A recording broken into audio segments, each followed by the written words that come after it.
Assalamualaikum warahmatullahi wabarakatuh. Bagaimana hari ini kabarnya anak-anak? Insyaallah ya baik semua, amin, dan sehat semua.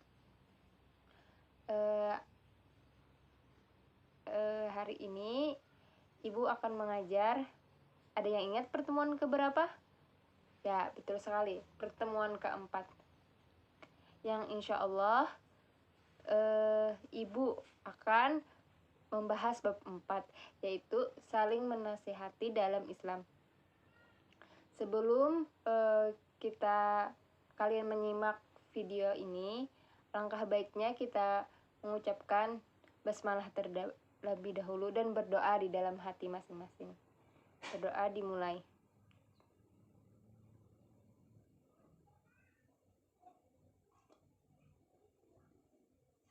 Ya, selesai. Untuk itu, Ibu harap kalian menyimak ya apa yang Ibu jelaskan. Semoga bisa ditangkap dan dipahami. Bab 4 ini Ibu tegaskan lagi, yaitu membahas saling menasehati dalam Islam. Dan pembahasannya apa saja sih? Nah, pembahasannya ada 3, yaitu pengertian khutbah, tablik, dan dakwah. Itu pengertiannya dulu. Terus yang kedua, yaitu pentingnya yang 3 tadi, khutbah, tablik, dan dakwah. Terus yang ketiga yaitu ketentuan. Apa aja sih ketentuannya gitu. Ketentuan khutbah tadi, tablik, dan dakwah. Pengertian khutbah berasal dari kata.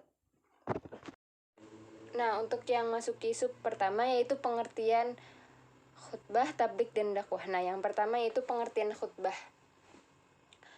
Khutbah berasal dari kata khotoba, yang berarti artinya itu menasehati dalam kegiatan ibadah.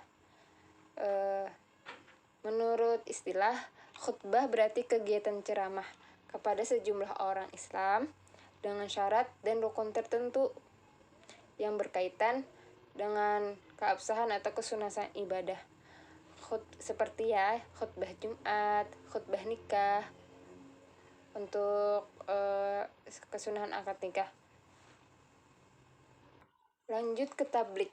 Nah, tablik ini yang artinya menyampaikan atau memberitahukan dengan lisan. Nah, untuk istilahnya sendiri, yaitu tablik adalah kegiatan menyampaikan pesan Allah SWT secara lisan kepada suatu orang Islam atau lebih diketahui dan diamalkan isinya. Misalnya ya, Rasulullah SAW memerintahkan kepada sahabat yang datang di majelisnya untuk menyampaikan sesuatu ayat kepada sahabat yang telah hadir. Nah, itu.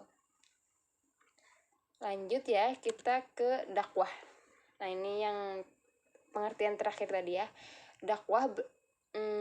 Dakwah artinya yaitu memanggil atau menyeru atau mengajak pada suatu hal. Nah, sedangkan menurut istilah dakwah ini yaitu kegiatan yang mengajak orang lain atau seseorang ke jalan Allah gitu.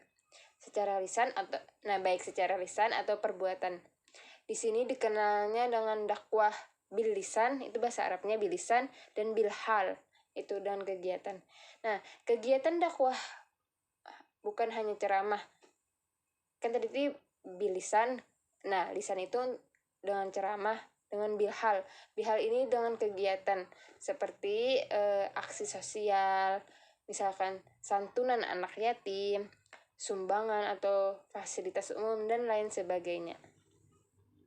Nah, memasuki materi yang kedua atau sub yang kedua yaitu pentingnya khutbah, tablik, dan dakwah tadi. Kan kita tadi sudah membahas pengertiannya nih. Dan ini seberapa penting sih? Nah, khutbah termasuk ibadah ya.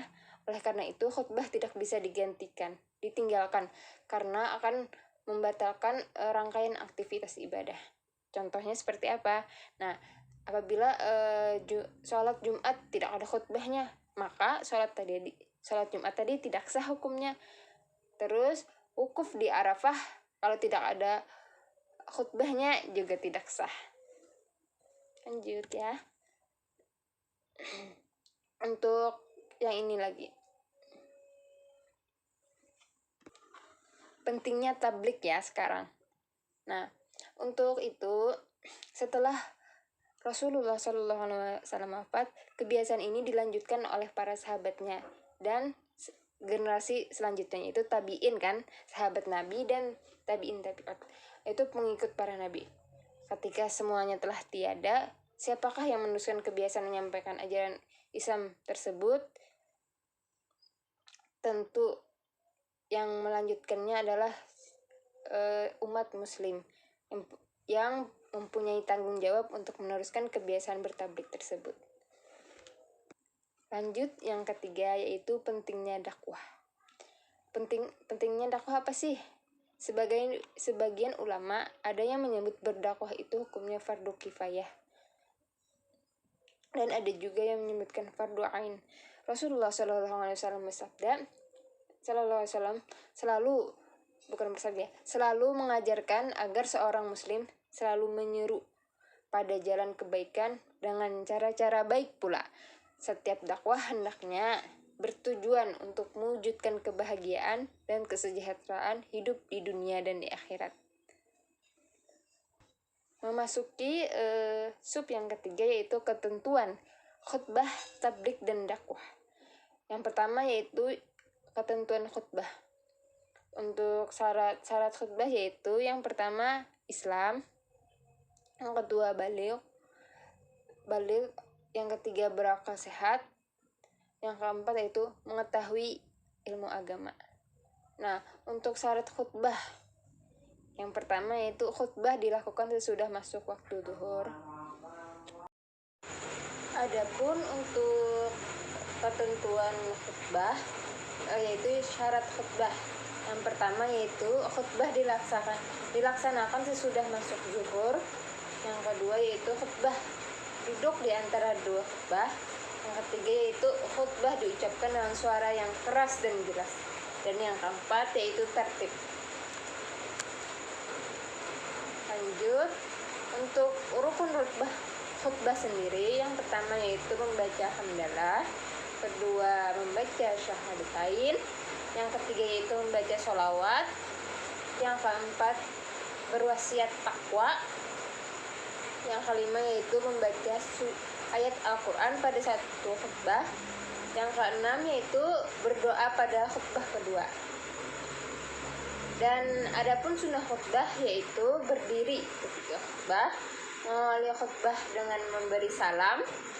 Yang ketiga juga khutbah dilafalkan dengan jelas, mudah dipahami, tidak terlalu panjang, dan tertib. Dan terakhir, yang tertib dan membaca surat Al-Ikhlas ketika duduk di antara dua khutbah.